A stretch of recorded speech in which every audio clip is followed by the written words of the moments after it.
So this is a 97 sl500 Mercedes-Benz. We're going after that alternator down there because it doesn't work no more. So we already got the splash belly pan off. Now we just got to tension it. So when it comes to tensioning the belt, you get like a female Torx here. You stick it in that little hole there. I think it's like an E8. So we got the belt off. I ended up just pulling up and pushing it off because he's going the right way. He's going this way with the tensioner, this way. I was loosening the nut. You go the other way, it tightens the belt. So we'll figure that out once I go back with it. So now, going here, and we're going to take the alternator off. The batteries are disconnected. So our batteries are disconnected. I got this big through bolt here, and I got this little guy here, and then right here with this plug is the main power wire. So that's why you want to disconnect the battery. It's like a 13. So I think I'll get all this loose and that should come down. So let's see what's. Alright, so this bottom one is a 17. I already kind of cracked it loose, so I'm going to do a little bit more. So I got this one loose, we're just going to pull it out. So I'm going to go ahead and get this 8mm, so the small wire loose here in the back. It may be easier to get the cable off now or when it's down. The battery is disconnected, so I don't have any potential for working out and causing fire. So up here in the front, you can kind of see these two female Torx, male Torx. Let's see here. Yep, like these right here. So we gotta take those off. Right there. Take these two off. And that should allow the alternator to flop a little bit. This is an E12, and this is going to go down here. So I'm coming up from the top. Let's see what we can do.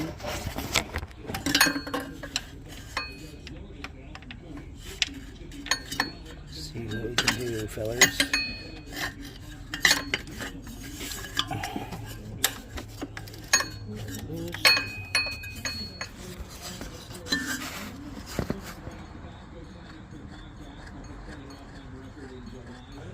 Alright, so we're kind of loose here. So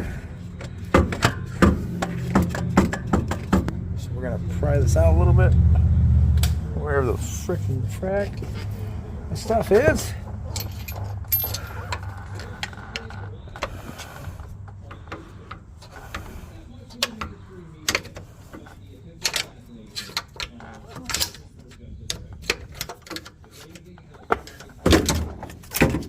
Okay, so now we're going to take that cable loose.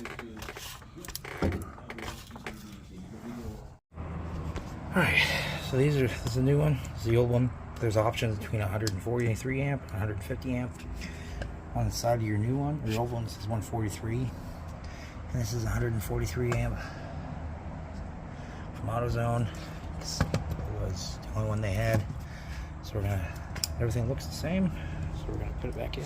Alright, so this whole thing is like a Bearcat, so it's pressed in there. You gotta push it in there a little bit.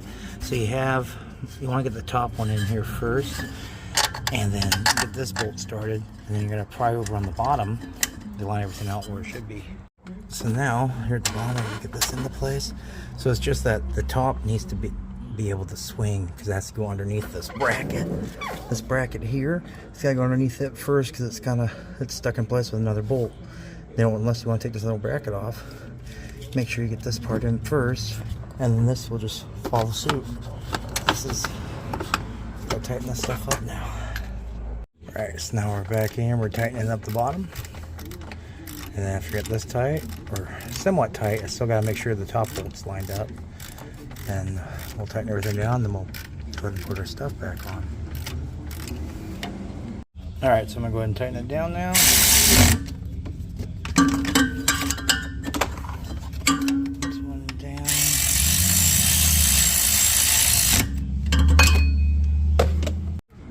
So you want to make sure you can get your cable back on, put your connector in, and then there's a little plastic cap that goes over the positive wire. For whatever reason, it's there for a reason, so make sure you put it back on. Okay, so in order to get the belt back on here, this is an E12, as you can see. goes back and forth, so that's how you should take the belt off too. So we're gonna put the belly pan on and start it and check it. So that's it, fixers. Thanks for watching. Really appreciate it. Be sure to like and subscribe. And if I gave you any information or help, just be sure to give me a like and subscribe. So thanks for watching. Fixer good. Be a fixer. Be your own.